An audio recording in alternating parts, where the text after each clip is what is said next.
Bilang ke Bayu Mas. Udah ini. Udah Mas. Bilang ke Bayu sama. Udah.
Kopi Mas. Udah Mas, siap. Salah. Gimana? Tadi malam jadi mabok. Aku Glebak, tuh perut agak gak enak. Glebak baru jam berapa bisa tidur ya? Jam 12 kali. Iya. Setelah 12 jam 12 lah. Ustadz Muhsin ini udah ini tersangka. Pulang, Iya. istri udah ketiduran. Lupa nggak bawa kunci. Oh iya. Sambil panggil agak lama. Tapi dibukain kan? Nggak buka saya di Oh iya. Enggak lah, telepon lah minimal. Balik hotel kan? Pernah saya ini HP mati. Saya seringnya kalau ke saya ini lampu meteran tak pakai. Oh iya. Pasti kan saya bingung. Itu binatang dari apa terus di HP mati, lampu dipatiin nggak banget. Ternyata mau di mobil ini nyiapin lah. Bangun lagi lama makan ada sejam. Saya kira mau bawa kunci. Panik lah ya. Atau kalau bawa kunci satu kunci yang di dalam nyambung.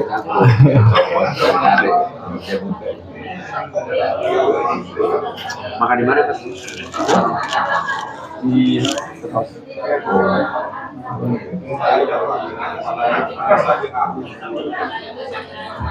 Cuman Oh belum? Oh iya sekarang ya? Iya. Siap.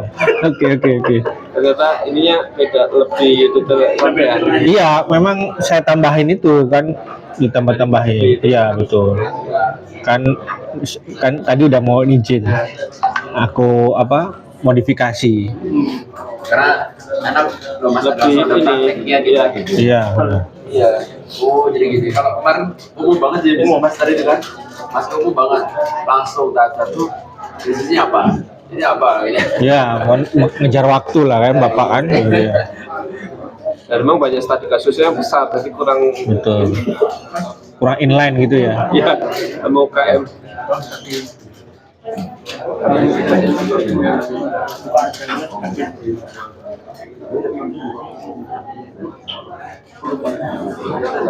profilnya mas? Apa? Ada profil gitu? Di mana?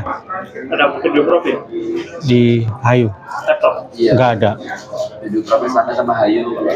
Kau usah deh. Video atau apa? Kau usah deh. Malu mas. Isin wes.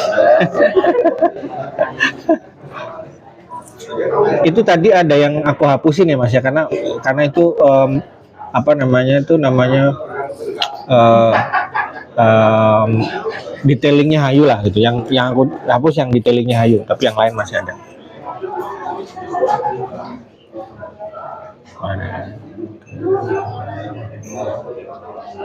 Jadi banyak tamparan dan banyak perlu pelajaran.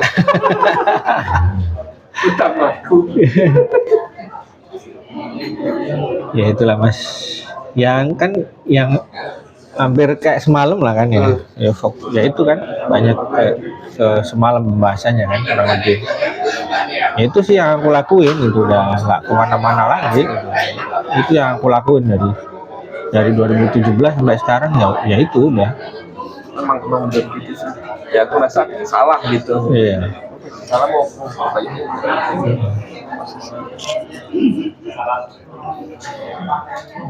Selingkuh gitu semuanya. Iya. Gitu ternyata. Selingkuh bisnis saya selingkuhin bahagia juga. Nah ya, tapi ya nggak apa-apa gitu ya. Kalau misalkan memang keputusannya kita pivot, ya nggak apa-apa gitu kan. Yang penting kemudian terus yakin itu kan gitu. Pertanyaannya kategori yang harus iya, itu penting, benar. Karena itu akan menentukan mas. Kita milih kategori itu, kita menentukan kita mau kita mau saingan sama siapa. Karena ketemu kompetitornya beda gitu. Di kategori yang lain lagi pasti kompetitornya beda. Dan metode riset tadi ya, itu ini yang paling simple questionnaire itu ya, apa namanya, Google Form. Paling simpel udah pakai itu gitu, pakai Google Form. Karena saya kalau di baju ya, lagi di baju kan saya main B2B sama konsumen kan, berarti itu sih langsung ke dua tempat ya. Iya. Kalau mau nanya tentang produk berarti kan langsung ke konsumen. Kalau nanya mitra itu kan artinya sistem kemitraan, pola kemitraan, gimana seperti itu kan maunya mereka kalau cuma. Sebenarnya itu bukan B2B mas, itu intermediarisnya mas. Dia orang tengahnya. Ini yang kadang-kadang banyak keliru gitu. Jadi kita itu sedang berbisnis dengan siapa? Kalau kita itu berbisnis dengan end usernya siapa? End customernya itu siapa? Kalau ini kan pemain tengah kita, agen reseller itu kan pemain tengah kita yang membantu kita dalam melakukan proses sales and distribution kan. Tetap ujungnya yang men-absorb produk kan end customer. Berarti risetnya tadi ke end user aja. End user aja. Jadi si pemain tengah ini dipastikan, kita memastikan demand dari end customer. Ini si pemain tengah ini udah gampang mainnya gitu. Karena produknya udah kebeli, dicari orang, jadi nggak perlu effort. Makanya tadi distributor itu dia marginnya cuma 2% dari prinsipal, dia paling cuma dapat spare itu kurang lebih paling cuma 5%. Kenapa? Karena dia nggak create demand, dia cuma distribution. Kita akan lanjut setelah sesi coffee break. Kita lanjutkan ke sesi berikutnya. Masih ada 6 tahapan lagi dari ya di 7 session ini. Pada Area dan hilir. pemateri dipersilahkan. Oke. Lebih enak kayaknya. Baik. Kita lanjutkan Bapak Ibu sekalian. Sambil coffee break silahkan. Yang masih kurang silahkan ngambil lagi. Di luar masih disediakan teman-teman. Baik, kita sebelum saya lanjutkan ke step kedua, ada pertanyaan lagi atau langsung saya lanjut aja? Oke, siap. Nah, tahap kedua adalah needs. Tahap needs. Jadi tahap 2 ini adalah kita udah tahap 1 tadi itu kita sedang bereksperimen, sedang mencari traction. Maka kemudian kalau saya kembali ke sini, sorry maaf. Kalau di sini itu masih belum profit, wajar nggak? Wajar. Kalau OCF-nya masih negatif, wajar nggak? Wajar. Jadi ini adalah hal yang wajar. Kalau di sini kondisinya udah masih negatif, posisinya belum profit, OCF negatif, itu sesuatu yang wajar. Kalau ini adalah hal wajar, jadi kemudian berarti jangan mencari solusi yang tidak wajar. Ibarat bayi itu nangis karena dia haus, jangan dikasih paracetamol, Pak. Ya kan? Jangan dikasih yang lain karena dia cuma nangis karena cuma pengen minum, berarti cuma dikasih minum selesai gitu. Nah di sini sama gitu. Jadi kondisinya di sini kita masih minus, kita OCF masih negatif, ya udah nggak apa-apa, itu naturally seperti itu gitu. Jadi jangan kemudian ditambahin dengan masalah baru, ngutang lah kita, wah ini masalah baru nih gitu, semakin kompleks gitu. Makanya tadi saya bilang kondisi ini tuh tergantung waktu kita seberapa panjang gitu. Seberapa panjang waktunya gitu. Saya ngomong waktu tapi begini ya. Karena berhubungan gitu. Contoh lah misalkan kita punya dari mulai startup itu kita ada misalkan dana misalkan 1M misalkan. Sedangkan 1M itu kalau kita bikin apa namanya itu nombokin dulu, kan ini posisinya masih negatif, berarti kita harus nombokin dulu. Kalau kita mau nombokin, katakanlah 1M itu bertahan sampai dengan 1 tahun misalkan. Dari bulan 1 ke bulan 12 misalkan 1M ini hanya bertahan untuk 1 tahun. Berarti untuk bereksperimen, untuk mencari traction itu kita hanya punya elastisitas waktu cuman 1 tahun atau 12 bulan. Selebihnya ya sudah, kita nggak bisa ngapa-ngapain lagi. Kalau kita nggak berhasil, eksperimen ini nggak berhasil, lebih dari 12 bulan, maka kemudian kita nggak akan bisa jalan di bulan ke-13. Nah inilah pembunuh bisnis itu ada 2. Nomor 1, pembunuh bisnis itu adalah produknya nggak dibutuhin customer. Nah itu tadi yang product development itulah sangat pentingnya, karena itu pembunuh bisnis nomor 1. Karena produknya nggak dibutuhin customer, produknya nggak di repeat order customer, produknya bukan bibit unggul kalau Pak Happy bilang. Kalau udah nggak seperti itu, udah pasti pembunuh bisnis nomor 1. Karena produknya nggak dibeli oleh customer. Baru yang kedua, yaitu lack of cash atau duitnya habis. Jadi kalau udah duitnya habis ke bulan 13, udah pasti bisnis nggak bisa lanjut. Gitu. Kecuali ada angel investor, orang tua, ya kan, saudara, ya kan, mungkin yang mau membantu kita gitu dalam meneruskan bisnis, ya tambahan waktu, extra time mungkin dari orang terdekat kita gitu. Walaupun kalau kita rugi nggak balik, ya tetap ngomel juga gitu ujungnya. Nggak mungkin investor itu ada yang mau rugi, itu nggak ada. Sekalipun itu saudara, pengalaman saya investor nggak ada mindsetnya yang mau rugi. Investor tetap maunya untung. Tapi sedangkan kan bisnis nggak bisa seperti itu gitu. Bisnis ya kadang nggak lempeng-lempeng aja gitu ya, kadang naik kadang turun. 2020 pandemi ya kita nggak tahu gitu. Oke, baik ya, kita lanjut kedua, yaitu niche, tahap niche. Jadi kalau kita tadi udah ketemu tuh secara produk, kategori apa segala macam sudah ketemu, di situ kita udah firm, yakin nih bisnis bisa kita push 1 triliun setahun, bisa. Oke, berarti itu worth it untuk kita usahakan, worth it untuk kita maksimalkan, worth it kita benar-benar fokus dan memperjuangkan bisnis kita gitu.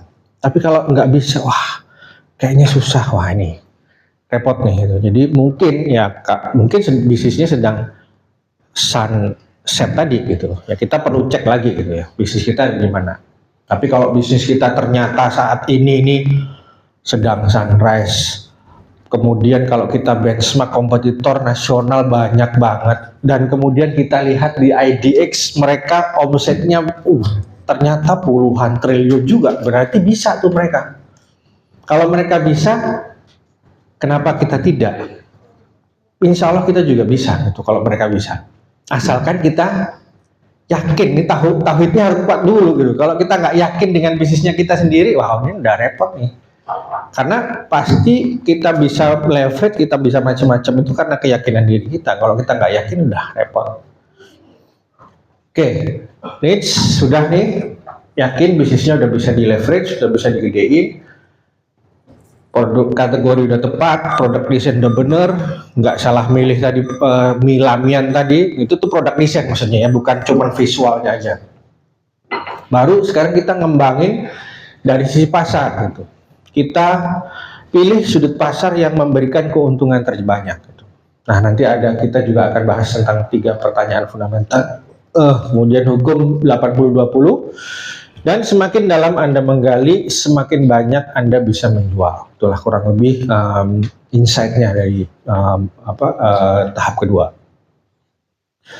Baik, kemudian tentukan target market. Gitu. Target market itu yang paling basic kita menentukan demografi. Dari sisi usia, gender, agama, edukasi, pekerjaan, social economy status, kemudian marriage status dan lain sebagainya. Itu namanya demografi. Tipsnya, don't sell to everyone. Kalau kita menjual ke semua orang, bisa dibayangkan berapa budget marketingnya. Contoh misalkan nih, yang main di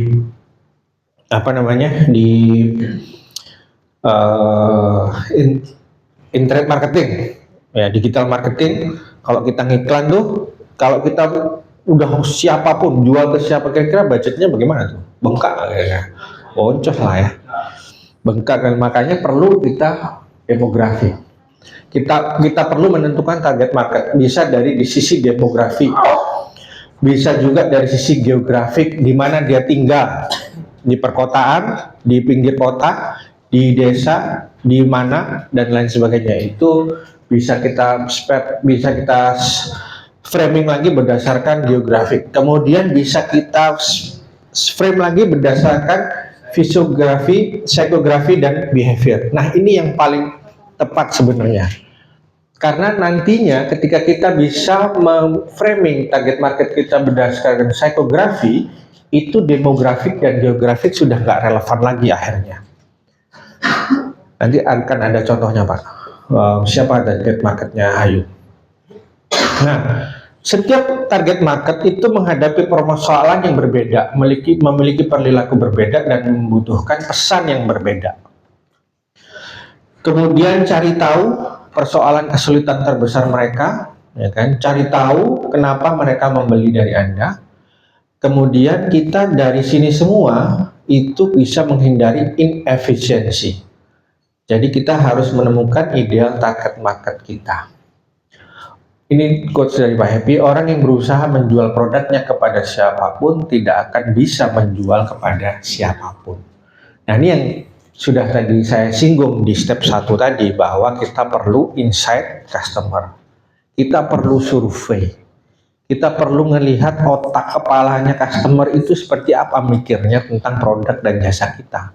Di kategori klinik kecantikan misalkan, orang ke klinik kecantikan itu behaviornya seperti apa, itu yang perlu kita gali sehingga kita bisa menyesuaikan kebutuhan mereka, kita bisa menyesuaikan keinginan mereka sehingga kita tidak melakukan, bisa menghindari inefisiensi. Contoh tadi tuh saya yang sudah sebutin, saya mau bikin outlet di mall tahun depan, begitu disurvei, ternyata kontradiktif dengan customer itu, ya nggak jadilah. Berarti alhamdulillah saya sudah melakukan proses survei itu sehingga saya tidak bisa menghindari plan yang tidak efisien. Oke. Nah ini adalah target marketnya Hayu yang sudah kita olah berdasarkan psikografi. Itu nggak ada di situ, mohon maaf Pak, nggak, tadi nggak saya kirimkan karena ini spesifik detail untuk Hayu ya. Jadi Hayu hadir untuk para wanita yang selalu percaya bahwa merawat kulit wajah adalah salah satu cara bersyukur atas anugerah cantik yang telah diberikan olehnya. Bagi mereka, merawat tidak sekedar rutinitas, tapi juga sebagai investasi jangka panjang untuk meningkatkan kesehatan kulit wajah dan penampilan yang lebih baik. Mereka yang selalu berusaha memberikan terbaik untuk kulit wajahnya akan selalu kritis mengambil keputusan termasuk dalam memilih perawatan wajah yang tepat untuk hasil maksimal. Para wanita ini pun menganggap bahwa merawat diri adalah bagian penting dari perjalanan hidup. Bahwa merawat merupakan wujud self-improvement dan keseimbangan dalam keluarga, pekerjaan, dan diri mereka sendiri. Mereka percaya dengan selalu bersyukur, menerima kelebihan dan kekurangan diri, dan mencintai kulit wajah dengan merawatnya akan mendapatkan kenyamanan sekaligus ketenangan pikiran. Nah, itu psikografi target marketnya Hayu yang itu semua ada di rentang umur berapapun. Di usia 17 ada yang profilnya orangnya seperti ini. Di umur 50 pun ada yang orangnya profilnya seperti ini secara psikografi. Jadi dari sisi demografi, geografi sudah nggak relevan lagi. Kita sudah nggak framing berdasarkan umur apa segala macam, nggak kita framing lagi. Kita udah frame berdasarkan personality target marketnya. Oke, baik. Nah, kemudian siapa? Nantinya ketika Anda tadi ada pertanyaan, bagaimana kan kita memilih kategori? Nah, di situ ketika kita memilih kategori, maka kemudian kita akan ketemu dengan kompetitor. Siapa kompetitor kita? Gitu. Itu kita akan menemukan itu. Gitu. Nggak mungkin nantinya kompetitornya berbeda, gitu. Karena nantinya pasti akan ada dua ini kompetitor. Akan ada direct kompetitor sama indirect kompetitor. Jadi kalau direct itu same field sama ininya kategorinya sama, di kategori lapangan yang sama, same field, kemudian same produknya sama persis plek-plek, kemudian servisnya juga sama, pelayan juga sama. Nah, saya waktu itu ketika frame waktu 2017 ketemu tadi yang best five tadi, ada RH, Natasha, Z, Bening, dan Larissa. Ada 5 itu yang kita mapping dari awal sampai dengan sekarang. Jadi saya nggak ketemu dengan Wardah. Wardah bukan kompetitor saya, Pak. Karena kita tidak bermain di kategori produk brand retail. Karena kita bermain di jasa pengobatan perawatan kulit wajah. Nah, ini beda nih. Jasa itu ada lagi, dipecah lagi. Ada jasa macam-macam, ada pengobatan, ada jasa perawatan, tadi yang sudah saya sebutin. Ketika kita mendeskripsikan kategorinya dengan benar, maka kita akan ketemu siapa kompetitornya yang direct.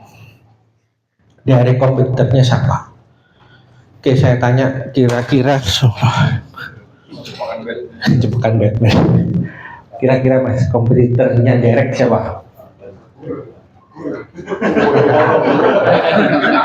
Siapa coba? Direct. Agung Podomoro. Enggak apa-apa.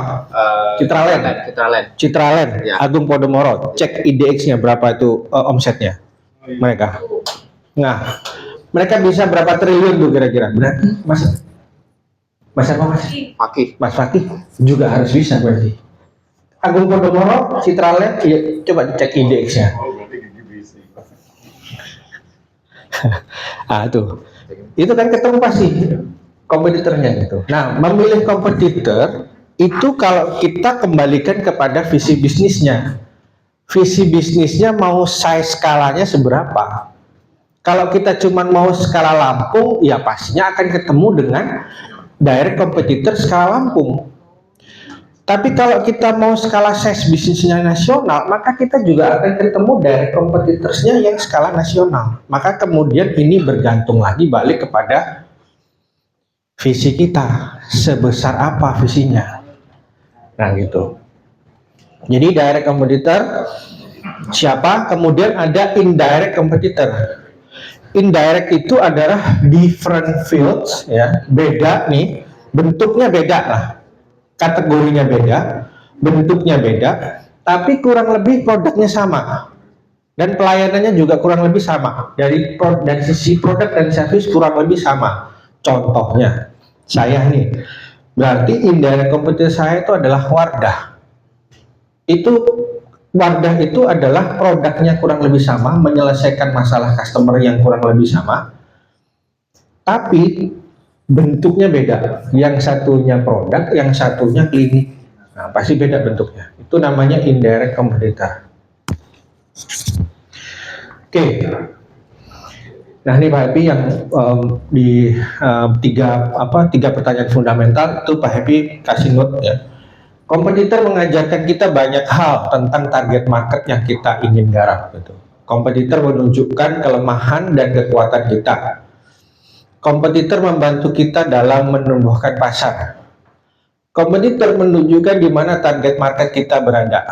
Kompetitor menuntun kita pada peluang yang kita miliki. Orang yang berusaha menjual produknya kepada siapapun tidak akan bisa menjual kepada siapapun. Nah, jadi kompetitor itu benci tapi rindu, Pak. Ya kan, benci rindu gitu. Jadi ya kita saingan, tapi kita dalam rangka sebenarnya mengamati terus kompetitor seperti apa, bagaimana. Saya itu punya tim intelijen yang setiap bulan atau setiap ada mereka melakukan apa, kita pasti turunkan tim untuk kita lihat mereka lagi ngapain tuh. Misalkan mereka launching outlet baru, coba lihat tuh ada apa tuh di situ di dalamnya. Dan setiap bulan kita review ini kompetitor lagi ini buka cabang begini, mereka promonya begini, ada produk baru begini, coba begini. Oke, yang bagus-bagus contek. Salah nggak kira-kira? Salah. Nggak ada yang salah. Itu kita dalam rangka membangun competitive advantage kita. Jadi itu kompetisi itu bukan ujungnya nanti. Kompetisi itu adalah hari ini apa yang kita lakukan. Jadi menang atau kalah itu bukan nanti, tapi hari ini kita ngelakuin apa. Kalau kita nggak ngelakuin apa-apa, jangan harap nanti kita bisa menang. Malah jangan-jangan tahu-tahu kompetitor udah nyalip di tikungan. Kita nggak berasa tuh, karena kita nggak ngapa-ngapain, doing nothing. Jadi kompetisi itu hari ini sudah harus kita lakukan. Jadi kadang-kadang kita kerja itu hari ini itu nggak cuma untuk hari ini. Kita udah bisa ngelakuin pekerjaan hari ini itu untuk minggu depan, untuk bulan depan, untuk tahun depan, bahkan mungkin kita sudah ngelakuin pekerjaan hari ini untuk 5 tahun ke depan. Yang sudah punya forecasting 5 tahun. Perencanaan 5 tahun. Ada yang punya? Nah ini masalah nih. Ya udah sih, bisnis yang penting dilakoni ya kan. Ya ini masalah nih. Sehingga kita nggak tahu sebenarnya arah bisnisnya mau kemana. Bapak tanya saya, Hayu 5 tahun ke depan 2028 cabangnya ada berapa, revenue-nya berapa, bottom line-nya berapa, saya bisa jawab saat ini. Karena kita udah plan 5 tahun ke depan itu akan seperti apa. Baik revenue, budget, bottom itu sudah kita rencanakan. Jadi kita nggak ngelinding semprong, Pak, kata orang Surabaya. Jadi nggak, ya udahlah, yang penting jalan, let it flow, nggak begitu, Pak. Nah itu, jalanin aja. Oh ya, silakan, Pak.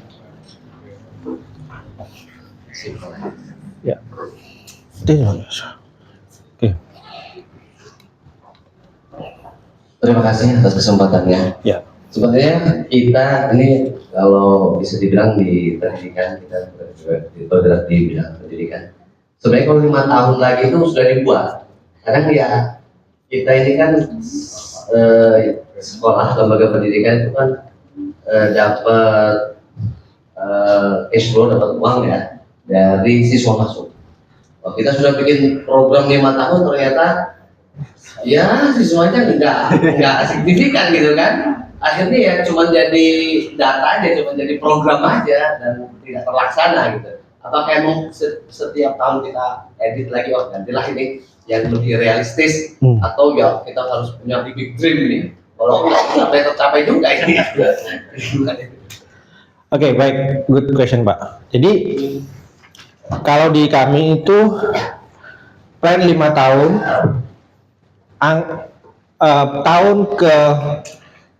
tahun ketiga, keempat, dan kelima itu adalah angka psikologis yang ingin capai, cita-cita, ya kan? Masih belum diturunkan kepada implementasi strategi. Tapi yang tahun depan nih, 2024 itu benar-benar sudah harus diimplementasi kepada strategi. Itu ya harus realistis. Jadi 24-25 itu harus sudah yang paling realistis. Topnya berarti 24 harus realistis, 25 di bawahnya. 26, 27, 28 itu angka psikologis. Bahkan kalau saya itu angka untuk ke investor. Buat iming-iming investor, biar tertarik mereka 5 tahun ke depan. Nah, pada pelaksanaan, nah ini kadang-kadang memang challenge-nya itu di situ. Challenge-nya pada pelaksanaan. Di kami itu ada quarter latest estimate namanya. Per quarter itu kita akan selalu estimasi ulang. Bagaimana targeting? Apakah masih on track atau tidak? Kalau masih bisa di-push.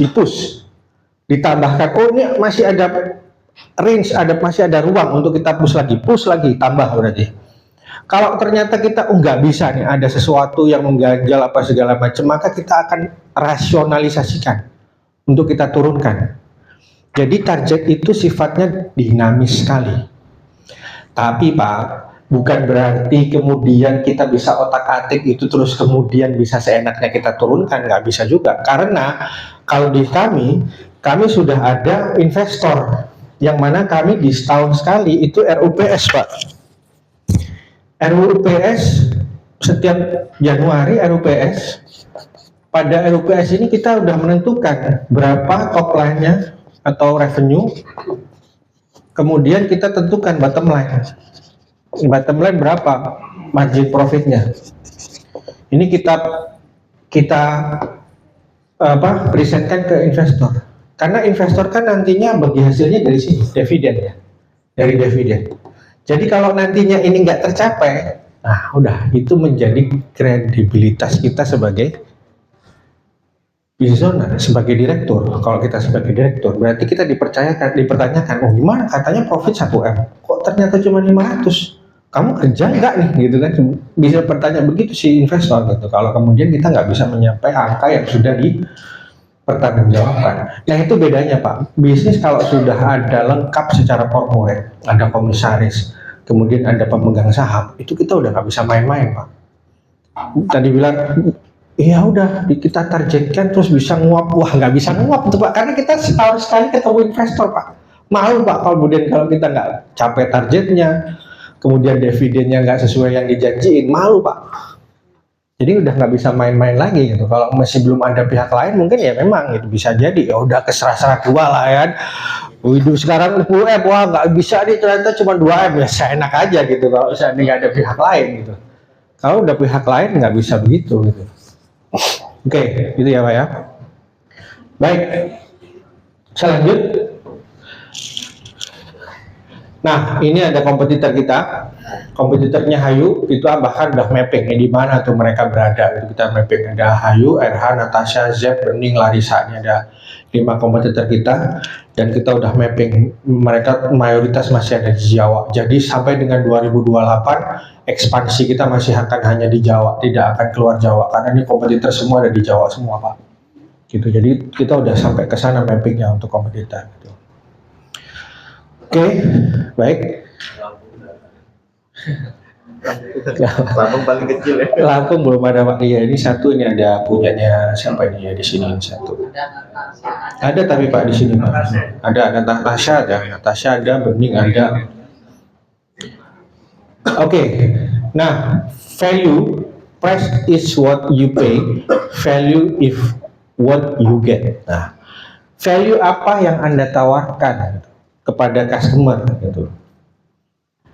Value itu di Business Mastery kita udah sama-sama belajar. Value itu adalah benefit per price.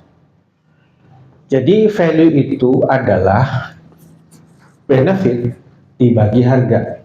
Jadi kalau harganya misalkan 100.000, menurut customer itu 50.000. Jadi kira-kira berapa value-nya produk kita? Separuh, Pak.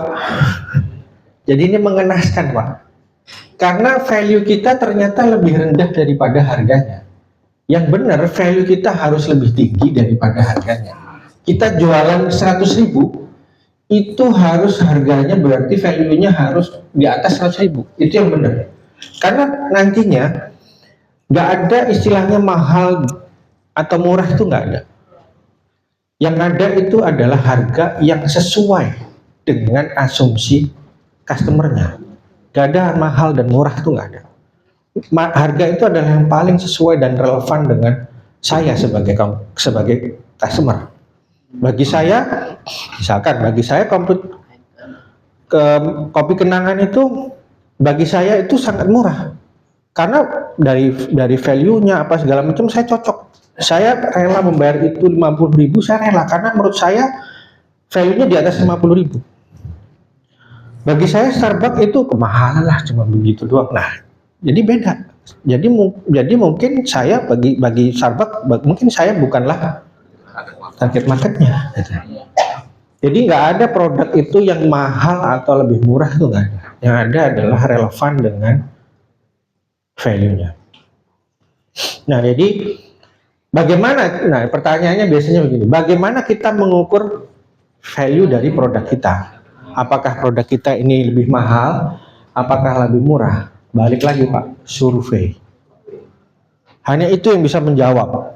Ditanyain customernya, kira-kira selama ini tahu Hayu nggak? Lu tahu.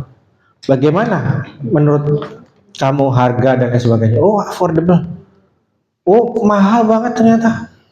Nah, ini berarti kita bisa tahu hanya dari mulutnya customer. Kita nggak bisa berpikir sendiri bahwa oh ini mahal, oh ini ternyata lebih murah, nggak bisa, Pak.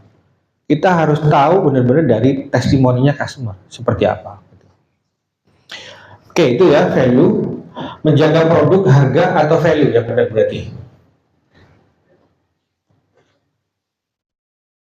Yang benar berarti menjaga produk, menjaga harga atau menjaga value.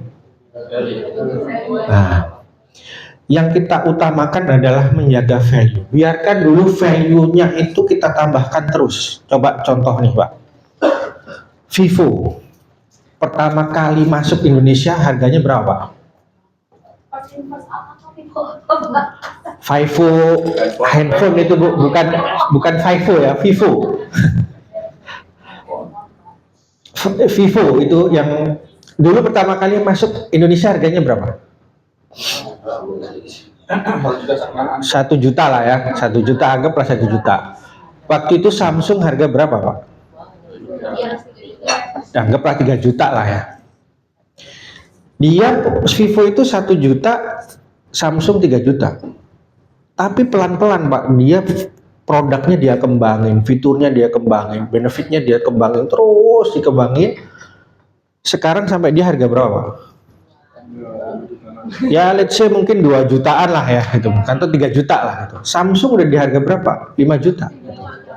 Dia jaga ini gitu. Dia nggak tahu ujuk-ujuk deketin Samsung harganya. Dia harganya tetap dijaga supaya tetap ada gap dengan Samsung, tapi value-nya dia naikin terus supaya setara dengan Samsung, sehingga orang merasa bahwa Vivo itu lebih affordable daripada Samsung. Nah, itu yang dijaga. Nah, jadi menaikkan harga itu sangat-sangat sensitif. Kalau bagi saya itu langkah terakhir ketika kita sudah tidak bisa lagi berbuat banyak. Misalkan memang ada kenaikan harga jual yang harga bahan baku yang signifikan baru gitu. Tapi kalau memang nggak ada apa-apa, ini harus menjadi strategi terakhir untuk kita menaikkan harga. Yang harus kita lakukan adalah menjaga produk dan menaikkan value. Terus itu yang kita tingkatkan. Patokannya apa? Ya udah bottom line aja. Kalau bottom line masih aman, selesai kan? Kapan kita mikirin? Karena memang menjual dengan menaikkan harga itu memang lebih mudah. Tapi resikonya ketika si customer merasa produk kita udah nggak affordable lagi, nggak value for money, ya dia akan switch. ke kompetitor yang dia merasa value for money itu. Jadi harga itu benar-benar dipertahankan sampai dengan memang di titik tertentu ya, memang kita udah nggak bisa ya baru kita naikin. Dan yang lebih tepat lagi adalah dengan survei customer lagi. Balik lagi ke survei customer, kita tanyain customernya bagaimana Hayu, affordable, cukup, oke, value for money, oh berarti masih ada aman. Bahkan nih kalau di produk retail tuh malah lebih bisa spesifik Pak, karena kami jasa jadi agak kurang bias datanya itu lebih besar. Kalau di produk retail kayak begini, bagaimana menurut Anda BW? Dicobain, dilihatin, bagaimana kira-kira Anda mau beli ini harga berapa? Oh, saya beli ini harga 100.000 dan mau beli lagi nggak dengan harga 100.000? Oh mau, ini bagus banget nih, cocok buat saya. Padahal kita masih jual di harga 30.000, berarti kita punya spare 70.000 untuk naikin harga, gitu kan? Nah kalau di produk retail sampai seperti itu, gitu. Karena bisa langsung dicoba. Kalau di jasa agak bias karena variabelnya banyak, gitu. Baik, gitu ya. Dan value itu adalah kendaraan dari produk dan jasa. Produk dan jasa adalah kendaraan value-nya. Value apa yang kita berikan kepada customer itu melalui produk dan jasa. Tadi target market kami itu tadi kan, nanti akan saya jelaskan lagi di positioning-nya Hayu itu seperti apa. Sehingga itulah yang menjadi value-nya Hayu yang kita sampaikan kepada customer melalui produk dan jasa. Nah, kemudian positioning. Positioning ini adalah berisi biasanya ya. Positioning itu berisi tentang core value. Value kita itu apa gitu. Jangan sekali-sekali tadi yang sudah saya sebutkan tadi. Berarti kalau gitu harga itu value atau bukan?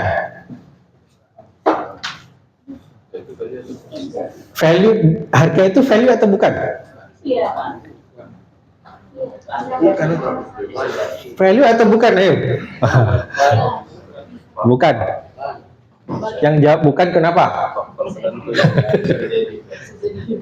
Kenapa?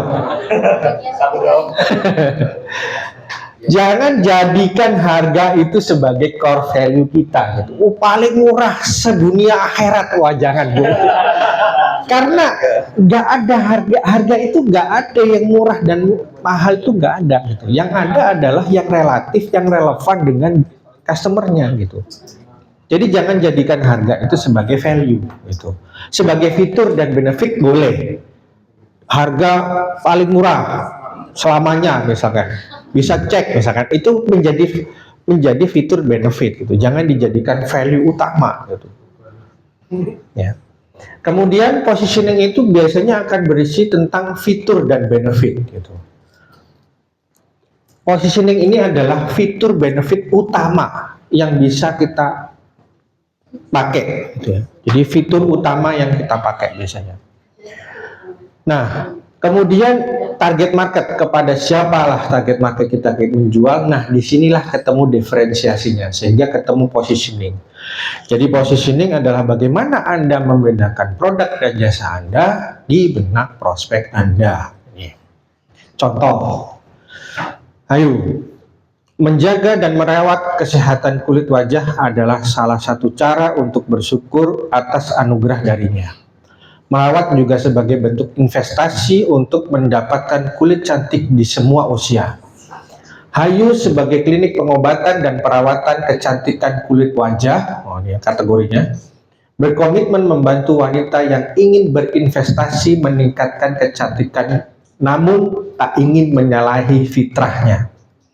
Karena Hayu percaya merawat tidaklah instan. Jadi kalau yang abal-abal nggak mungkin ke Hayu, karena kita positioningnya bukan produk yang abal-abal, produk yang tidak instan gitu. Jadi makanya yang mau beli produk abal-abal atau mau yang sekali langsung kelihatan hasilnya udah pasti nggak ke Hayu, karena kita mempositioningkan tidak seperti itu.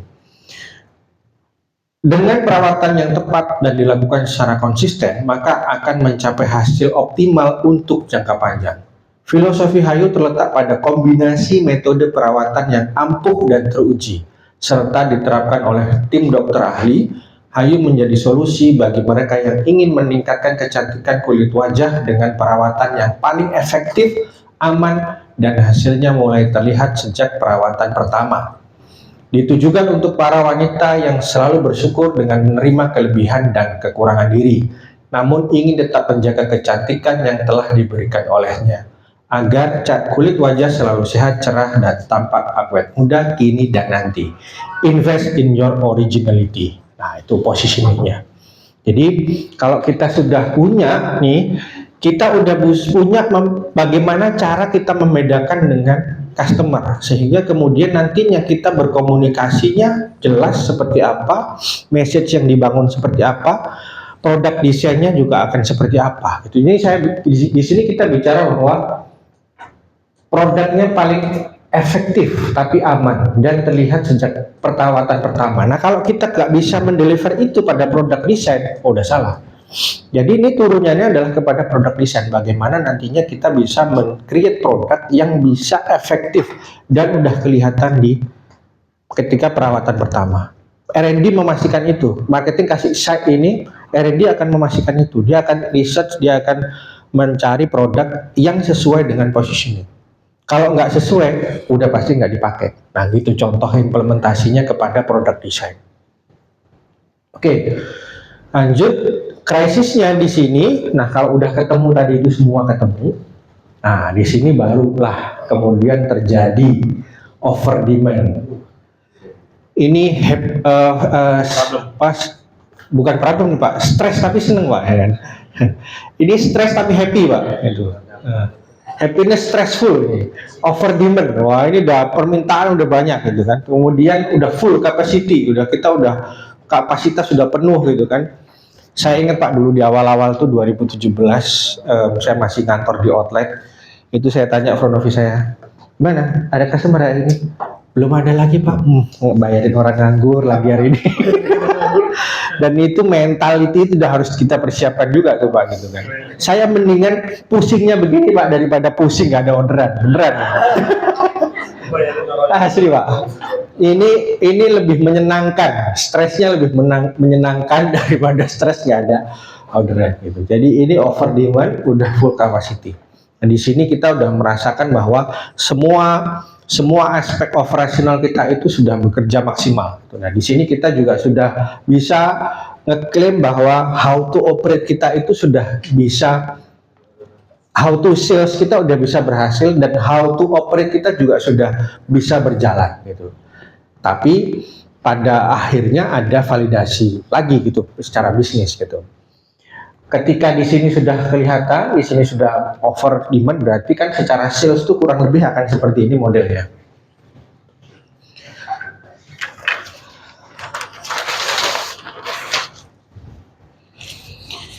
Jadi secara sales kurang lebih akan seperti ini.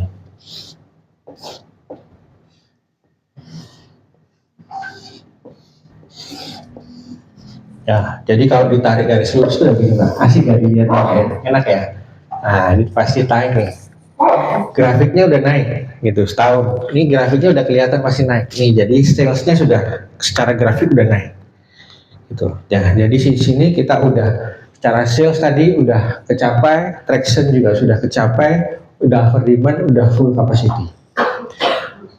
Baru kalau sudah begini, baru Bapak Ibu boleh yang namanya leverage, scale up, entah apapun lah itu bahasanya, baru boleh. Tapi kalau belum mencapai ini, haram hukumnya untuk scale up, haram hukumnya untuk leverage. Karena kalau kita belum seperti ini, terus udah duplikasi, wah bebannya untuk benerin itu jauh lebih gede daripada kalau kita cuma satu kaki. Misalkan kita satu kaki sekarang nih, belum ketemu nih, kita udah scale up duplikasi dua kaki. Wah, ini benerinnya udah dua kaki, padahal belum benar. Sudah ada yang di tahap itu, sudah ada yang terlanjur scale up tapi belum benar. Nah, ini harus benerinya agak effort. Benerinya agak effort. Dua kali kerja gitu. Jadi makanya pastiin dulu tahap 1, tahap 2 ini udah clear, baru bisa leverage. Oke, baik, ada pertanyaan mungkin sampai sini? Ya Bu, silakan. Jadi dari paparannya kan wajar lah kalau hanya 4% ya 5 ya yang bertumbuh itu. Karena untuk belajar jadi pebisnis itu PR-nya tenang, banyak banget. Nah, kalau mau ini Pak, mau tanya Hayu dulu di proses di tahun pertama itu seperti apa? Terus bisa sebesar sekarang itu perjalanannya ada bangkrut atau ada rugi besar enggak gitu? Maksudnya untuk jadi apa ya? Oh, gambarannya Hayu bisa sebesar itu prosesnya begini gitu, jadi paham gitu. Baik, ya, baik Bu, terima kasih. Ya memang Bu, ya tadi itu bisnis memang nggak mudah gitu kan. Kalau mudah udah pasti banyak tuh, datanya kan bener tadi itu 4% cuman yang bisa nembuhin bisnisnya gitu. Jadi karena memang nggak banyak dan kompleksitasnya sangat tinggi, maka benar-benar Pak Heb itu. Kalau semakin banyak masalahmu itu kamu semakin terhormat sebagai pengusaha gitu. Dan satu, nomor dua, tadi pertanyaannya bagaimana perjalanannya Hayu ya. Hayu 2017 pertama kali, itu cabang pertama. Cabang pertama full 2017 rugi. Full 2017 rugi. Habis itu masuk di 2018, alhamdulillah sudah profit. Satu outletnya.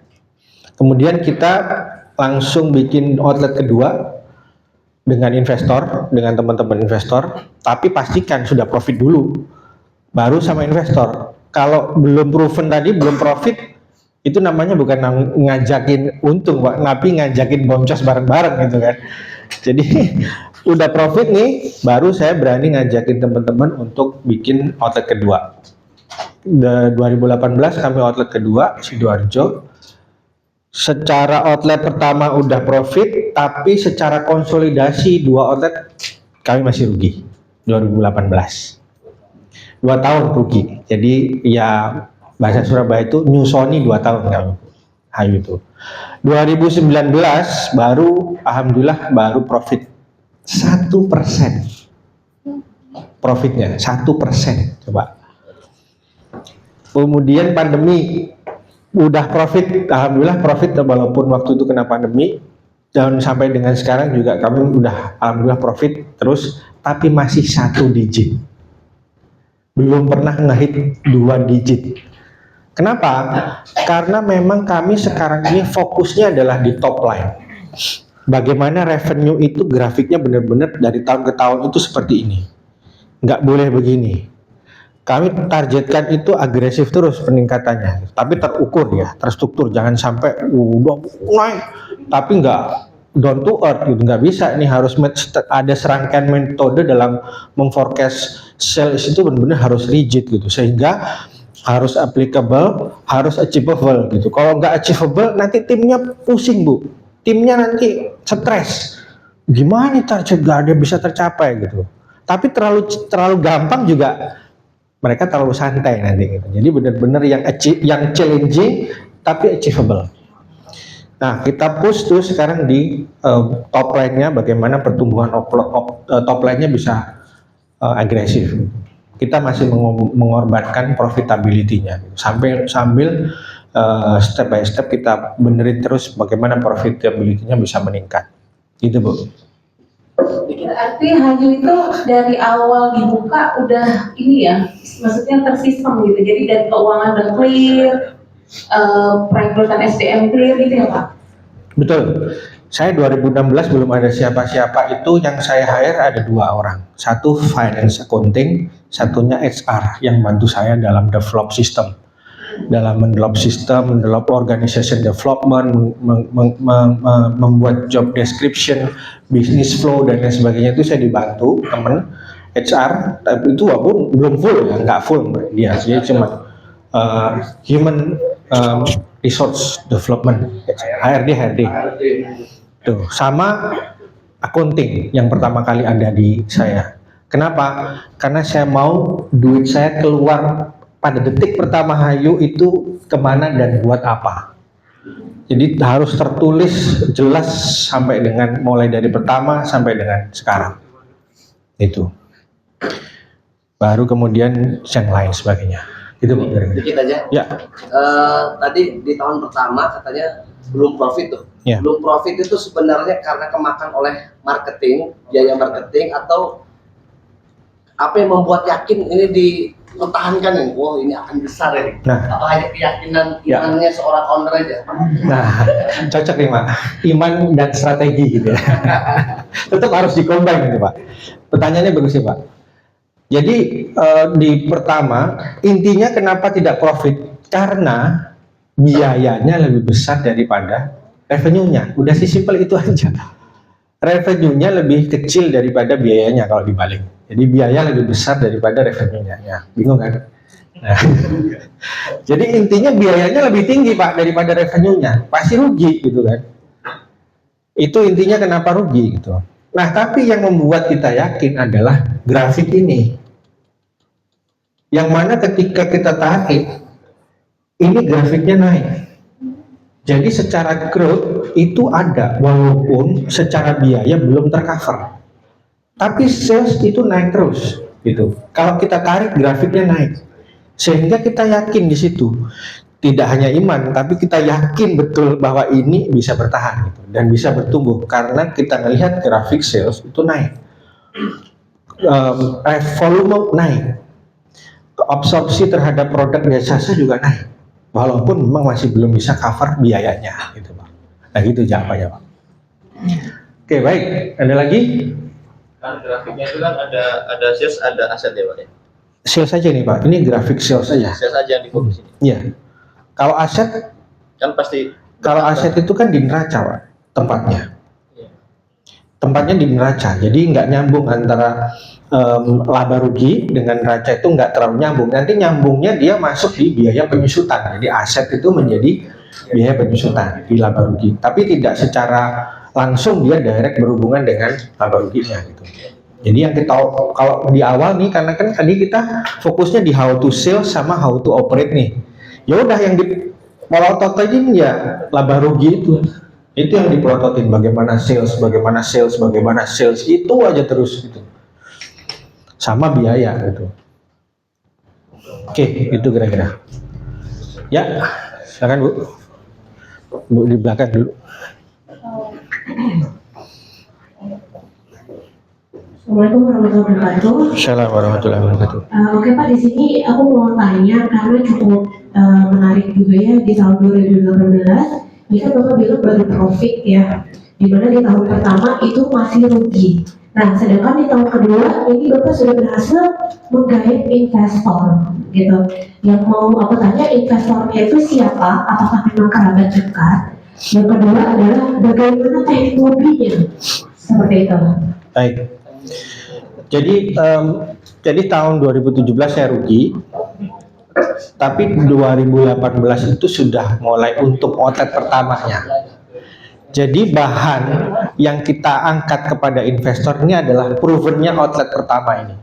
Karena kita pakai sistem kemitraan outlet dengan investor, maka yang kita jual adalah provennya outlet pertama ini. Nih, udah proof ya, udah operasional setahun dan udah profit. Nah, jadi investor kan pastinya oke, udah bener nih, gitu kan? Berarti udah profit nih, berarti secara operate udah bener, secara sales sudah ada, operate-nya juga sudah bener karena udah profit. Berarti proven nih secara operation, gitu kan? Nah, gitu. Jadi kita tawarin itu kepada investor. Siapa? Adalah teman-teman saya.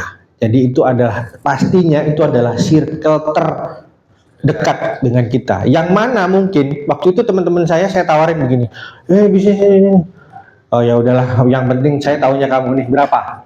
Dia nggak nanya tuh apa namanya tuh bisnisnya gimana, angkanya berapa gitu. Karena mereka teman-teman saya dan mereka tahu saya bagaimana sebelumnya. Jadi di sini sebenarnya kuncinya dari kredibilitas itu di sini. Kredibilitas itu di sini, integrity itu di sini gitu kan. Hasil dari buah dari integritas itu di sini gitu. Jadi mereka benar-benar mau mengeluarkan karena dia tahu saya. Sebenarnya bisnisnya juga mereka nggak yakin amat karena masih tahun pertama belum ya apakah bisa bertahan lama, dia juga nggak yakin gitu. Tapi dia tahu saya gitu, maka dia percaya dan mau mengeluarkan uangnya gitu. Oke, berarti artinya dari circle terdekat dulu ya Pak ya? Betul. Gitu. Dan bagaimana cara meyakinkannya ya satu dari sisi bisnisnya sudah proven, sudah profit. Kemudian yang kedua ya dari sisi integritas yang selama ini saya bangun gitu sebelum bisnis. Nah kalau sekarang benar-benar nih, sekarang investor itu saya udah nggak tahu tuh orang-orang dari mana-mana juga yang saya sudah nggak kenal, dan memang mereka pure ngelihat secara bisnis seperti apa gitu, menguntungkan atau tidak untuk mereka invest gitu. Baik gitu Bu. Ya. Untuk tahap satu kan passion ya. Tadi Ya. fokusnya adalah how to fund, how to sell, dan how to operate. Tadi Hayu tadi di awal bilang ngerekrut dua hal dulu, accounting dengan HR. Mindset saya pikir yang difokuskan dulu adalah how to sell. Oke. Kenapa? Kalau how to operate, accounting masih nyambung gitu. Ya. Tetap HR. Oke, nah ini sebenarnya masuk nantinya di step selanjutnya, tapi nggak apa-apa saya jawab sekarang aja. Bapak Ibu saya mohon izin, step ini kan ada 7, tapi kita fokus di step 1, 2. Nanti yang step selanjutnya itu akan saya bahas cuma sekilas-sekilas, karena banyak sekali permasalahan itu justru di 1, 2. Bener-bener nih yang 1, 2 ini yang paling banyak, makanya kita fokuskan di sini gitu. Selama saya ngisi dan di teman-teman Bibin Surabaya Malang, memang banyak fokus di step 1, 2. Baik Mas, jadi tadi pertanyaannya kan, kenapa kita kan how to sales, how to operate, kenapa kok finance dulu sama HR dulu gitu kan? Nah ini pertanyaan menarik. Saya ini pribadi ya, ini pribadi. Saya itu sebagai generalis, jadi kita sebagai business owner itu nggak boleh spesialis, haram hukumnya spesialis. Karena saya marketing, digital marketing, terus saya ngerjain digital marketing terus, itu nggak boleh. Kita sebagai business owner harus jadi generalis, harus tahu finance, harus tahu marketing, harus tahu operation, harus tahu finance. Harus tahu semua, walaupun itu secara prinsip kita nggak tahu operatingnya bagaimana, karena kita nggak harus operating, kita operating hire orang aja yang tahu lebih detailnya. Gitu. Kenapa kemudian waktu itu saya hire accounting dulu sama hire HR? Karena menurut saya paling lemah di situ, maka saya mau menguatkan melalui orang-orang itu. Karena saya marketing, saya merasa lebih bisa. Jadi saya masih percaya bahwa bisa saya atasi sendiri, bisa saya lakukan sendiri. Auto operate waktu itu saya ada istri, dibantu istri. Istri sampai dengan sekarang dia di direktur operasional, jadi dia fokus di operasional. Nah jadi saya memilih hire yang menjadi kelemahan saya dulu, yang kita hire gitu. Jadi how to salesnya atasi sendiri gitu kan, how to operate-nya ada istri, nah tinggal finance HR. Gitu. Karena itu kelemahan saya di 2 itu, gitu. Itu Mas kira-kira jawabannya. Tapi kalau Masnya bisa di situ bisa, ya bisa fokusnya di sales juga bisa gitu. Tergantung di modality kita itu ada di mana gitu. Oke, baik. Ada lagi? Cukup? Ada Pak. Siap. Oke, siap. Ya Bu. Ya, terima kasih Pak Irul ya. Ini materinya ada di wakil banget ya. Jadi sampai biasanya saya tuh agak ngantuk kalau lebih dari 2 jam gitu. Tapi ini nggak ngantuk-ngantuk. Ini materi IBF bukan materi saya loh Bu ya. Ini yang nulis Pak Happy, ini bukan saya. Saya cuma menyampaikan Ya, lagi. tadi kan insight dari penyampaian segala macamnya banyak banget nih yang kami tangkap gitu dari insightnya. Jadi tadi terkait dengan forecasting 5 tahun ke depan yang akan datang. Kalau bisnis kami properti Pak, perumahan. Jadi untuk forecasting 5 tahun ke depan kami sudah menyusun. Yang ingin saya tanyakan atau berbagi pengalaman itu apa yang lebih penting didahulukan atau value point-nya itu? Apakah penguatan dalam financial reportingnya, maksudnya kondisi keuangan secara menyeluruh ya Pak ya, baik cash flow maupun neraca keuangan, atau value of produknya dulu? Ya, oke, baik, terima kasih Bu. Tergantung sebenarnya kita di step mana. Kalau kita masih di step 1, 2, maka produk itu kunci. Produk kunci pertama, marketing kunci kedua, atau 2 ini nggak bisa dipisahkan, karena dalam menciptakan produk kita butuh marketing, Karena customer insight itu datangnya dari marketing, bukan dari R&D. R&D cuma terima brief aja. Ini customer gue butuh yang begini nih, bikinin gitu. Nah ini jadi dua hal yang tidak bisa dipisahkan antara product development sama marketing, ini nggak bisa dipisahin. Kalau ibu masih di step itu, maka ini yang penting. Tapi kalau step ini udah kelar dan mau menuju ke scale up, mau ngajakin orang lain masuk duitnya, ngajakin orang seneng bareng, bukan boncos bareng ya, mau seneng bareng, maka yang diperlukan adalah accountability. Keuangan wajib hukumnya. Keuangan wajib hukumnya. Forecast tahu 5 tahun ke depan, forecast misalkan kalau saya itu mau forecast outlet, kemudian infrastruktur accountingnya, pelaporannya, bahkan sampai dengan audit KAP tadi itu sudah kita jalankan supaya Pak kita mau menjaring orang, bukan hanya. Jadi tujuannya ada dua. Satu adalah orang yang sudah masuk di kita semakin yakin bahwa kita adalah perusahaan yang trusted, sama untuk menjaring investor baru untuk mau masuk, karena berarti bisnisnya secara sales dan secara future itu menarik dan secara accountability-nya terpercaya gitu. Jadi sekarang ibu ada di step mana, maka prioritasnya seperti itu. Gitu Bu. Makasih Pak. Ya, oke. Kayaknya yang paling saya butuhkan saat ini konsultan pajak. Oke. Wah ini ada masalah pajak nih. Enggak, kalau masalah pajak enggak. Cuma penyusunannya sesuai dengan keinginan. Baik. Nanti kita akan bicara itu di step selanjutnya. Baik, cukup? Baik, cukup ya. Kita ke step selanjutnya. Jadi yang step selanjutnya mungkin saya sekilas-sekilas saja, karena kita fokus di step 1-2 ini, benar-benar di step 1-2 ini kita gali. Jadi teman-teman, Bapak Ibu sekalian, kalau misalnya memang Anda masih di pertanyaan di step 1-2, kita bahas lagi. Nah, tahap 3 yaitu leverage. Ya ini ya. Jadi kalau tadi 1-2 udah beres, baru boleh leverage, baru boleh ngajak orang investor buat invest, buat masuk, boleh gitu. Tapi kalau belum, jangan dulu. Nanti bisa boncos bareng-bareng. Walaupun itu saudara bisa manyun setahun tuh. Jadi satu, dengan leverage itu kita bisa pakai other people time. Other people time itu bisa kita hire orang ya.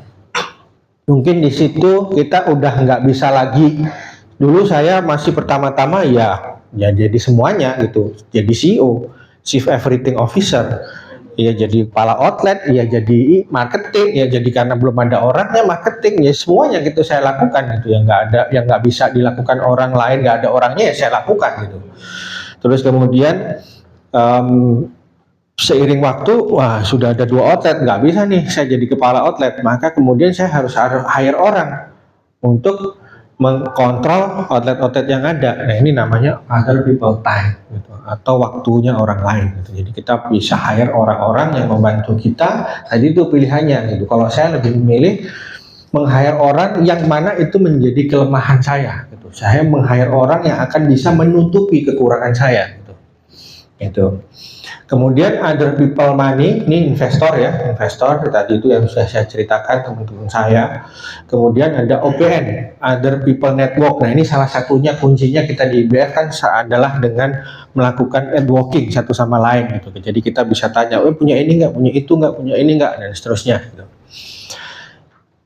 Krisisnya adalah di sini on the business atau not in the business atau abdication. Nah kadang-kadang kita tuh terjebaknya di sini gitu. Kita itu maunya meng-hire tangan kanan untuk bisa melakukan semua bisnis kita. Ya ini yang repot itu. Padahal harusnya kita sebagai CEO itu kita harus punya fungsi-fungsi, bukan orang. Kita mendelegasikan ini kepada fungsi-fungsi. Di kami ada 4 divisi, ada finance accounting, ada HR, ada operation, ada marketing. Jadi ada 4 fungsi ini yang kita delegasikan, yang kita turunkan ke bawah, dan ini ada orang-orangnya sekarang. Walaupun masih ada yang setingkat direktur, ada yang setingkat manajer dan supervisor. Jadi bukan kita meng-hire 1 orang tangan kanan kemudian disuruh melakukan 4 pekerjaan ini semua. Yang ada nantinya kita yang ditendang sama orang itu. Ya udah Pak ya, saya udah tahu semuanya. Oke, bye. Udah selesai ya, hilang habis gitu bisnis kita. Karena kita udah bisnis kita udah diambil sama tangan kanan kita itu. Nah, yang benar kita adalah meng-hire orang sesuai dengan fungsi-fungsinya. Gitu ya. Kita turunkan kepada fungsi-fungsi. Nah ini ya maksudnya application itu gitu. Kadang-kadang kita maunya satu orang udah habis itu bisa mengerjakan semuanya gitu. Oke, tahap 4 yaitu delegasi. Nah ini yang dimaksud dengan delegasi adalah delegasi yang harus didelegasi itu sebenarnya nggak cuma orangnya, tapi fungsinya. Kita sebagai CEO di awal atau kita sebagai direktur di awal itu harus paham bahwa di bawah itu ada fungsi-fungsi yang harus kita jalankan. Kalau nggak ada orangnya, berarti kita harus melakukan itu sendiri. Fungsi itu nggak boleh hilang. Karena bisnis harus berjalan as usual, walaupun nggak ada orangnya. Contoh misalkan HR di sini harus ada perizinan, nggak ada orangnya, bagaimana? Ya kita harus ngelakuin sendiri perizinan itu gitu. Pak, nggak ada orang jadi nggak saya urus, ya nggak begitu ceritanya. Gitu. Kalau nggak ada orang berarti harus kita lakukan sendiri. Nggak ada marketing Pak, ya udah lakuin sendiri marketingnya. Sebisa mungkin itu harus dijalankan. Fungsi ini harus dijalankan terus. Makanya saya bilang tadi di awal, kita tidak boleh menjadi spesialis, kita harus menjadi generalis yang tahu secara prinsip yang ada fungsi di bawah kita itu seperti apa. Gitu. Oke, kuncinya dari kata kuncinya adalah otoritas ya. Dengan delegasi itu kita sedang memberikan otoritas kepada orang lain. Kita sedang mengurangi otoritas dari diri kita kepada orang lain. Krisisnya inkonsistensi ya bisa jadi dilakukan orang lain itu ada inkonsistensi atau mungkin tidak jalan dan lain sebagainya. Ada deviasi dan lain sebagainya. Nah, bagaimana kita harus mengkontrol setiap orang. Oke. Kemudian tahap kelima adalah mati.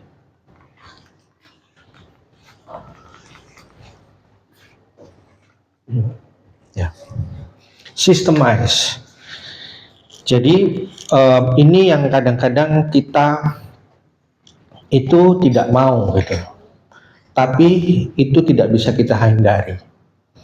Kalau kita mau besar, maka kemudian aspek sistem, kemudian aspek prosedural, kemudian aspek birokrasi itu nggak boleh dikesampingkan. Contoh misalkan perizinan. Kalau kita mau gede, perizinan harus dilakukan sedari dini. Jangan sampai nanti begitu udah gede, jadi inceran wereng coklat. Nah, bahaya nih. Masih kecil dibiarin sama dia, gitu, biarin dulu lah, ya kan. Begitu udah gede, wah udah sikat, gitu kan, bahaya nih. Nah, udah mateng nih, ya kan, waktunya dipanen. ATM waktunya dipanen, nah itu bahaya. Jadi perizinan harus dilakukan dari awal, termasuk perpajakan. Nah itu Ibu.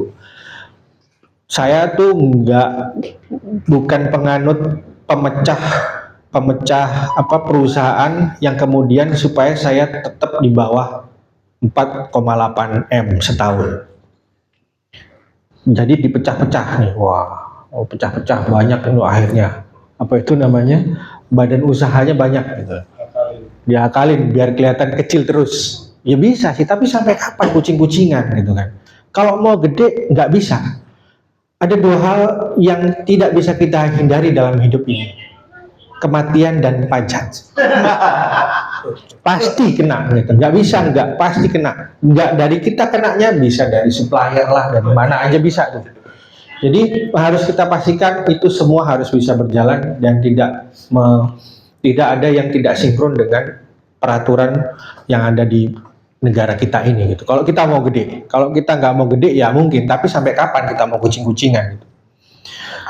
Kalau udah gede justru tambah repot Pak. Ada teman saya itu yang sekarang omsetnya udah 200 M setahun. Tapi engineering pajaknya itu yang dia laporkan baru 40% dari omsetnya. Coba gimana pusingnya dia? Udah, dia ngelolanya ini, ngelola biaya, ngelola setoran pajak itu banyak banget yang fiktif-fiktif karena yang dilaporkan cuma 40% dari kondisi realnya. Itu Hayu saat ini 100% kita laporkan untuk revenue ya. Tapi bottom line entar dulu. Ya kan? Masalah profitability entar dulu. Yang penting kita lapor, yang penting ada peningkatan. Masalah real atau tidak entar dulu. Karena kita masih lihat bottom line kita semampunya seberapa gitu. Kita melakukan tax advantage-nya, bukan ngemplang pajak ya, tapi tax advantage. Oke, baik. Kita melalui sistemize ya. Jadi bagaimana sistem sebuah perusahaan itu harus berjalan. Peraturan perusahaan wajib ada. Kemudian job description, job requirement harus ada. Sehingga karyawan itu datang kerja itu tahu apa yang harus dilakukan, peraturannya bagaimana dan lain sebagainya. SOP wajib, apalagi kalau kayak saya ini kan multi site ya, di banyak di beberapa tempat. Ini kalau kita nggak ada SOP-nya, udah pasti tuh akan beda-beda gitu. Yang satunya salamnya begini, yang satunya salamnya begini, sudah beda nantinya gitu kan. Ini harus distandarisasi melalui SOP. SOP udah kita atur, itu kadang-kadang masih aja ada yang nggak dijalanin, apalagi nggak diatur, gitu. Jadi harus diatur standarisasinya sesuai dengan apa yang harus kita atur, sehingga pelayanan atau customer itu bisa merasakan hal yang sama, gitu. SOP wajib dan kemudian nanti turun kepada peraturan-peraturan yang lain yang ada di perusahaan kita. Terus kita bangun tuh sistem seiring dengan kompleksitas perusahaan kita. Bukan berarti terus kemudian 1-2 tadi selesai baru kemudian kita bikin sistem, ya enggak. Tapi sistem itu kita bangun dari awal udah harus ada gitu. Dari awal itu kita udah harus sistem, cuma kita akan menyesuaikan dengan size-nya. Kalau size-nya masih kecil ya jangan yang terlalu ribet.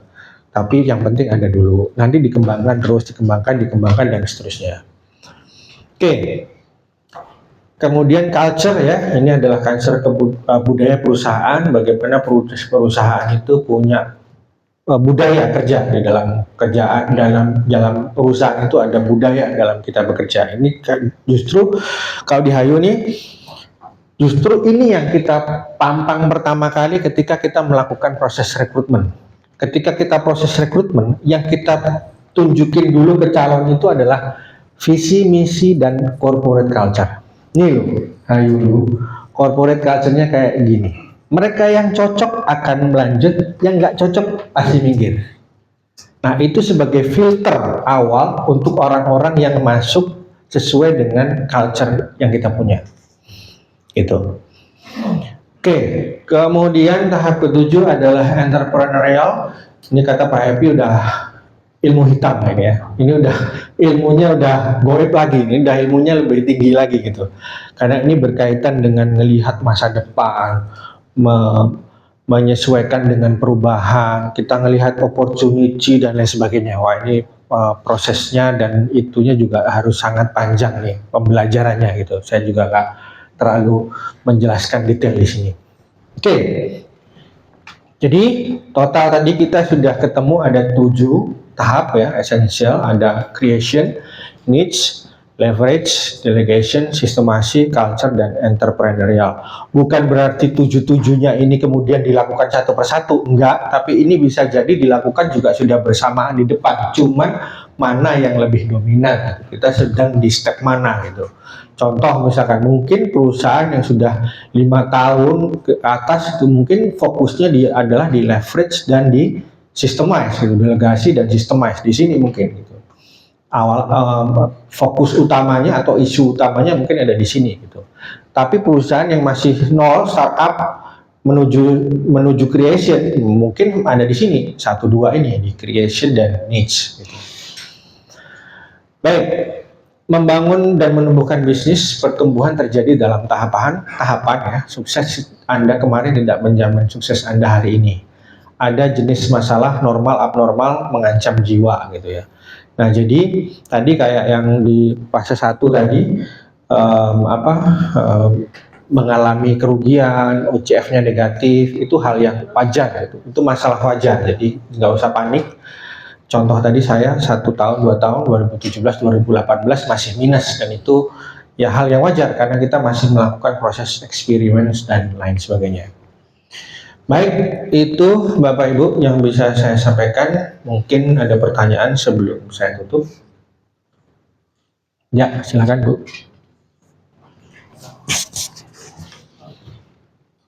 Pak, satu lagi yang mau saya tanyakan, Ya. mungkin boleh nggak sih Pak sharing seperti apa culture yang sudah diterapkan oleh HAYU gitu untuk insight kita? Oke, baik. Nah, jadi budaya kerja kalau di HAYU itu kita ada 5. Kita ada takwa, integrity, knowledge, service excellence, sama satunya saya lupa. Ya udah 4 itulah kurang lebih ya. Nah, tapi yang satu misalkan dari sisi takwa itu kita benar-benar membangun hanya perusahaan itu tidak hanya dari sisi aspek bisnis saja gitu. Kita membangun bisnisnya dari sisi aspek spiritualitas juga. Baik dari semua stakeholder, nggak cuman dari sisi karyawan aja, tapi dari sisi investor, dari sisi karyawan, dari sisi customer itu juga kita melakukan proses itu gitu. Contoh misalkan kita setiap bulan sekali itu ada kajian gitu. Kemudian kita setiap minggu sekali ada program awards, one week one use. Kemudian tiap pagi kita ada briefing pagi dan al-maksurot dan lain sebagainya gitu. Terus kita melakukan proses itu juga kepada investor gitu. Pada investor kita melakukan bagaimana nih kita membuat perjanjian yang sesuai dengan akad syar'i gitu dengan investor sehingga tidak menyalahi aturan atau nilai-nilai Islam gitu. Nah, contohnya seperti itu. Kurang lebih seperti itu sih Bu. Terus kemudian dari sisi knowledge misalkan, kita setiap bulan sekali itu ada training berkala namanya. Kita ada training berkala yang kita lakukan secara internal maupun secara eksternal. Jadi kita internal itu biasanya tim yang habis dari kita ikutkan workshop, mereka balik, mereka disuruh ngisi seminar internal gitu. Kemudian kalau di luar internal, kita biasanya ambil juga dari eksternal untuk isi di internal. Jadi bisa melalui offline maupun online gitu. Kita dilakukan itu gitu. Kemudian itu juga turun dari sisi budgeting. Setiap tahun kita budgeting untuk ikut training dan workshop itu ada. Dan untuk setiap divisi. Dan mana yang akan kita prioritaskan, divisi mana yang kita prioritaskan untuk mendapatkan training yang lebih daripada divisi lain. Dan itu dibudgetkan. Ada budgetnya gitu. Nah itu contohnya. Jadi culture itu nggak cuma sekedar hanya jadi tulisan di tembok begini gitu, tapi itu diimplementasi menjadi sebuah kegiatan, rangkaian kegiatan. Gitu kira-kira Bu. Baik, ada lagi?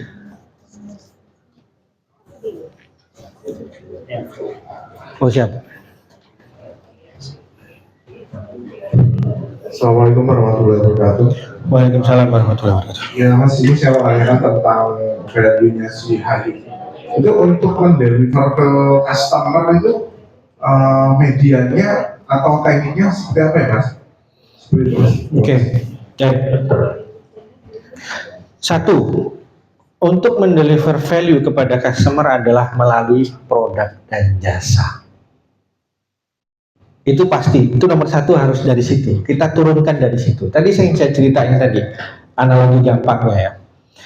Kita bikin restoran mie pedas take away di bawah 5 menit selesai. Itu value utamanya. Berarti apa yang harus dilakukan R&D-nya? Maka dia akan menghasilkan mie pedas yang bagaimana prosesnya bisa cepat. Nggak mungkin dong dia akhirnya bikin mie lamian tadi yang dibikinnya pakai di lempar-lempar, nggak mungkin kan?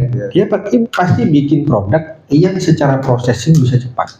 Nah itu secara value harus diturunkan kepada produk dan jasa, karena produk dan jasa itu adalah kendaraannya value.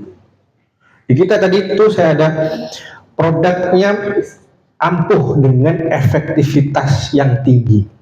Jadi kita sekarang kalau mau R&D produk, kalau produknya itu nggak hasil, sekali perawatan nggak ada kelihatan, nggak berasa, nggak jadi launching tuh. Nah itu dulu, jadi value harus turun kepada produk dan jasa. Baru setelah produk dan jasa, baru kita sampaikan melalui marketing exposure. Kuncinya ada 3. Konten atau apa yang akan disampaikan, info apa yang mau disampaikan, positioning tadi itu yang disampaikan, bahwa Hayu adalah klinik kecantikan dengan perawatan yang efektif, misalnya, itu konten. Dan melalui kunci kedua yaitu pemilihan media yang tepat sesuai dengan target marketnya. Jangan buang duit milih media yang salah tempat, nggak sesuai dengan customer-nya, di mana target marketnya berada. Baru yang ketiga, repetisi atau pengulangan. Berapa kali pengulangannya sehingga informasi itu akan nyampe. Konten yang tepat, medianya itu tepat, repetisinya. Kalau cuma disampaikan sekali setahun ya nggak nyantol juga orang. Itu berapa per hari, per setahun full. Gitu. Jadi ada 2 marketing itu ada 2 program. Ini saya agak kemana-mana sedikit nggak apa ya. Marketing itu ada 2 program utama gitu. Satu ada marketing yang berkaitan dengan marketing exposure ya, yang akan disampaikan. Yaitu ada thematical sama schematical atau tactical. Biasanya yang thematical ini kita menyampaikan message yang berkaitan dengan value tadi, dengan positioning, dengan value, bikin billboard misalkan Hayu. Ini kecantikan dengan efektivitas setinggi, pasang di mana-mana, itu thematical namanya. Tactical itu berkaitan biasanya dengan sales. Lebaran gratis pembelian 1 juta gratis hampers. Nah, itu tactical namanya. Dan itu dilakukan secara setahun. Diagendakan dan dibudgetkan selama setahun. Itulah fungsinya forecasting tadi. Kalau kita udah bisa forecast, maka kita tahu. Ini yang kadang-kadang nggak dilakukan. Forecast itu sebatas kemudian di top line aja, revenue-nya sama volume biasanya. 2023, 24, 25, 26, 27, 28 misalkan 5 tahun. Revenue-nya misalkan di sini ditargetkan di sini 10M, 20M, 30M, 40M, 70M misalkan. Nah, biaya ini juga harus dibiayakan, harus dibudgetkan, termasuk tadi biaya marketing. Berapa persen dari 10M? Misalkan nih 20%, berarti 2M. Pertanyaannya 2M ini aktivitasnya apa? Activity-nya apa? Terus timeline-nya kapan? Total 2M. Nah gitu.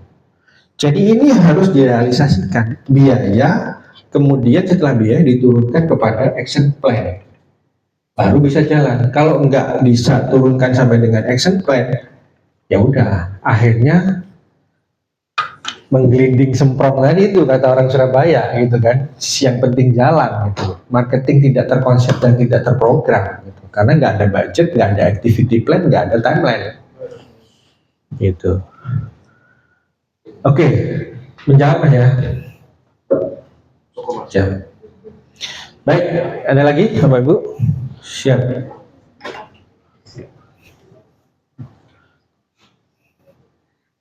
Ini Mas yang ingin saya tanyakan. Jadi dari budaya Hayu tadi itu yang bisa membuat SDM kita lebih produktif itu dari apa? Apa memang dari budayanya atau ada treatment khusus gitu? Yang pertama. Kemudian yang kedua, pada tahap awal membangun bisnis ini kan tadi Mas Junior sempat cerita sudah ada yang datang belum hari ini, ya. Belum ada lagi Pak, ini kan artinya bebannya lebih besar. Maksud saya pernah tidak di posisi kita itu saat itu sebenarnya membutuhkan SDM yang memiliki kompetensi yang mumpuni, tetapi dari segi perusahaan belum mampu untuk membiayainya. Terima kasih. Ya, oke. Membuat karyawan lebih produktif. Kalau culture itu memang salah satu concern adanya corporate culture itu adalah bagaimana membuat orang itu menjadi lebih produktif, lebih nyaman dalam bekerja dan lebih produktif karena ada budayanya dalam perusahaan itu gitu. Karena kompleksitasnya, koneksinya itu terhadap banyak hal itu culture itu. Contoh misalkan dalam pengembangan SDM kita ada culture knowledge, bagaimana terus mereka mengembangkan knowledge-nya dan kita fasilitasi sehingga mereka kan upgrade terus dari sisi knowledge-nya. Ketika mereka upgrade secara knowledge, maka kemudian produktivitas mereka akan meningkat gitu. Itu hubungan langsungnya antara knowledge dengan produktivitas. Kemudian yang kedua yang ada hubungannya dengan produktivitas adalah sistem. Bagaimana sistem kita dalam mengukur produktivitas mereka? Ada nggak tolok ukurnya? Nah ini yang perlu diadakan gitu. Ada infrastruktur ini gitu. Ada nggak yang bisa mengukur produktivitas mereka gitu? Di kita ada Pak, ada kita DP3 namanya self assessment itu 6 bulan sekali. Kemudian kita ada dari situ kita bisa melihat dari situ ada angka yang bisa kita angkakan performance tim itu seperti apa. Dan ujungnya itu pada punish and reward. Kalau mereka ada produktivitas berarti harusnya ada reward dong gitu. Nah setiap tahun itu kita kasih Pak reward. Kita setahun sekali kita libur 2 hari, kita kumpulin mereka gathering, kita kasih rewarding, kita reward mereka. Yang the best ini, the best itu, ada MVP dan lain sebagainya. Sehingga mereka senang, gitu. Mereka berkompetisi dan mereka senang meningkatkan itu, gitu. Tapi ada tolak ukurnya, ada angkanya. Kalau nggak ada angkanya, gimana kita memutusin siapa yang produktif, siapa yang enggak, gitu kan? Nggak bisa, gitu. Harus ada tolak ukur itu. Nah, jadi setiap tahun kita ada agenda itu, dan kita kasih rewarding. Untuk apa namanya? Itu kan tadi kan 3 bulan sekali self assessment ya? 6 bulan sekali. 6 bulan sekali. Oh berarti akumulasi dari 6 bulan itu ya? Iya betul. Nah kemudian biar kita mendapatkan apa namanya belajar untuk sistem untuk mengukur produktivitas SDM itu KPI. Iya pasti melalui KPI gitu. Minimal KPI yang bisa kita kunci sebagai performance perusahaan. Misalkan revenue pasti, sales pasti. Apa mungkin kalau di kita itu ada time management, ada customer satisfaction. Nah ini kan kuncian-kuncian yang mengamankan perusahaan. Minimal itu yang dijadikan KPI gitu. Walaupun belum sampai sedetail, kamu harus senyumnya sebegini ya, nggak sampai sebegitu ya. Paling nggak ada kuncian dari sisi perusahaan mana yang dikunci untuk menjadi, yang itu menjadi performance perusahaan secara keseluruhan. Gitu. Dan itu dijadikan KPI. Oke, pertanyaan kedua tadi Pak. Bagaimana seandainya kebutuhan kita sudah butuh tapi masih belum mampu bayar? Apakah itu pernah terjadi? Sampai sekarang saya terjadi Pak. Saya sekarang kalau dibilang saya butuh Pak tuh direktur ada 3 tadi saya butuh direktur sebenarnya. Tapi apa daya belum mampu, ya kan? Maka kemudian yang bisa saya lakukan satu adalah saya mungkin meng-hire yang di bawahnya. Misalkan saya supervisor dulu, gitu kan? Atau manajer dulu gitu kalau misalkan memang masih belum mampu gitu, atau di-combine juga dari career path teman-teman yang dari bawah ini yang kita kasih knowledge, kasih training gitu kan, kita naikin kemampuannya terus kita pupuk gitu kan sampai dengan dia bisa kita promosikan gitu. Ya realistis gitu, kalau misalkan masih belum bisa ya udah mungkin apa yang kita bisa, makanya disitulah perlunya budgeting gitu. Maka kemudian tahun depan nih 2024 kita udah sekarang lagi proses budgeting Pak. Tahun kuartal keempat ini udah kita biasanya masuk di fase budgeting. Jadi targeting dan budgeting. Di sini kita udah bicara kalau marketing berarti activity marketingnya apa. Kemudian kalau di HR itu MVP namanya, manpower planning. Jadi memang tahun depan itu mau rekrut apa gitu. Budgetnya berapa nih, mumpuni nggak budgetnya gitu. Oh saya mau direktur, bisa, tapi mumpuni nggak budgetnya tahun depan gitu. Bisa ya nggak apa-apa, berarti bisa kita realisasikan. Tapi kalau nggak bisa, nggak bisa. Makanya nanti diskusinya ada di situ, di forecast ini. Gitu. Gitu Pak kira-kira. Ya, silakan.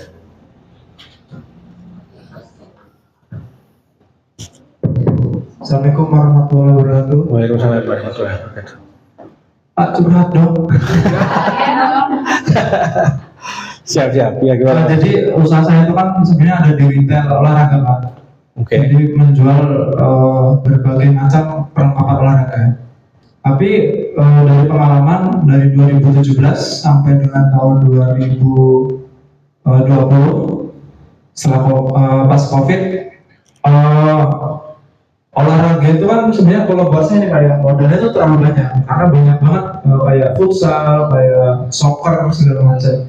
Cuman setelah beberapa tahun ini ada pengalaman bisnis saya itu malah tertuju ke satu olahraga yang saya suka, yang saya rasa itu passionnya, itu bulu tangkis Pak.